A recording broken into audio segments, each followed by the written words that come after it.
નમસ્કાર ખેડૂત મિત્રો, તમે જોઈ રહ્યા છો ખેડૂત વિકાસ યુટ્યુબ ચેનલ। ખેડૂત મિત્રો, આજના આ વિડીયોમાં હું તમને માર્ચ મહિનામાં કપાસના ભાવ કેવા રહેશે તેની સંપૂર્ણ માહિતી આપવાનો છું। ઉપરાંત કપાસના બંને વાયદામાં જે છેલ્લા 2 દિવસથી ઘટાડા જોવા મળી રહ્યા છે તે શા માટે જોવા મળી રહ્યા છે, ઉપરાંત કપાસના ભાવ આગળ જતાં કેવા રહેવાના છે સંપૂર્ણ માહિતી આપવાના છીએ। તેથી વિડીયોમાં અંત સુધી બન્યા રહેજો અને વિડીયો પસંદ આવે તો લાઇક કરવાનું ભૂલતા નહીં। આવા જ વિડીયો દરરોજ મેળવવા માટે ચેનલને સબસ્ક્રાઈબ કરવાનું પણ ભૂલતા નહીં। સૌપ્રથમ ખેડૂત મિત્રો, આપણે કપાસના જે વાયદામાં ઘટાડો શું કામ થયો છે તેનું હજી કોઈ દેખીતું કારણ મિત્રો જોવા નથી મળ્યું। આ સાથે આપણે કપાસની માંગની પણ જોઈ છે સામે પક્ષે, તેમાં આપણને રિઝલ્ટ તરીકે જોવા મળ્યું છે કે વિદેશમાં પણ કપાસની માંગ ખૂબ જ વધારે છે અને આપણા દેશમાં પણ જે આપણે જે આ કાપડના ઉદ્યોગો છે તેમાં કપાસની માંગ હોવાના કારણે કપાસના ભાવમાં ભવિષ્યમાં પણ હજી મોટો વધારો થવાની સંભાવના છે।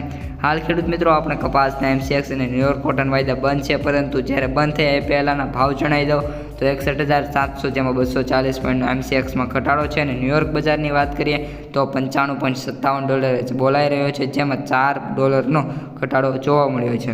છેલ્લી હરાજી મુજબ કપાસના ભાવની વાત કરીએ તો અમુક સેન્ટરોમાં 15 થી 20 રૂપિયાનો અને મોટાભાગના સેન્ટરોમાં 10 થી 15 રૂપિયાનો ઘટાડો જોવા મળ્યો છે।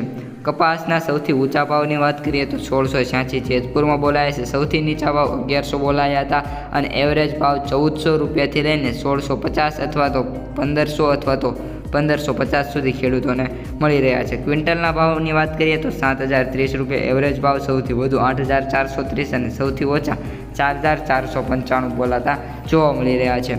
હવે ખેડૂત મિત્રો, માર્ચ મહિનામાં કપાસના ભાવ કેવા રહી શકે છે તેની માહિતી આપી દઈએ તો માર્ચ મહિનામાં કપાસના સૌથી ઊંચા ભાવ એની એક ધારણા છે જે 1800 રૂપિયા પ્લસની બોલાય છે, જ્યારે સૌથી નીચા ભાવની વાત કરીએ તો 1400 સુધી પણ માર્ચ મહિનામાં કપાસના ભાવ જોવા મળી શકે છે। આ બંને શક્યતાઓ છે માર્ચ મહિનામાં। ઉપરાંત MCX અને ન્યુયોર્ક કોટન વાયદા બજાર જો 64,000 અથવા તો 65,000 ઉપર બોલાશે અને ન્યુયોર્ક કોટન વાયદો $100 પ્લસ જશે તો કપાસના ભાવ અવશ્ય 1800 થી 2000 વચ્ચે માર્ચ મહિનામાં બોલાશે। પરંતુ આનાથી ઉલટું કરીએ તો જો બંને વાયદા માઇનસમાં ચાલશે અને MCX વાયદો 60,000ની નીચે અને ન્યુયોર્ક વાયદો $90ની નીચે જશે તો કપાસના ભાવમાં મોટો ઘટાડો એટલે કે ગાબડું જોવા મળી શકે છે અને ખેડૂતોને જે આજથી 1 મહિના પહેલાં જે ભાવ મળતા હતા તે ફરીથી મળે એની પણ સંભાવના દેખાઈ રહી છે।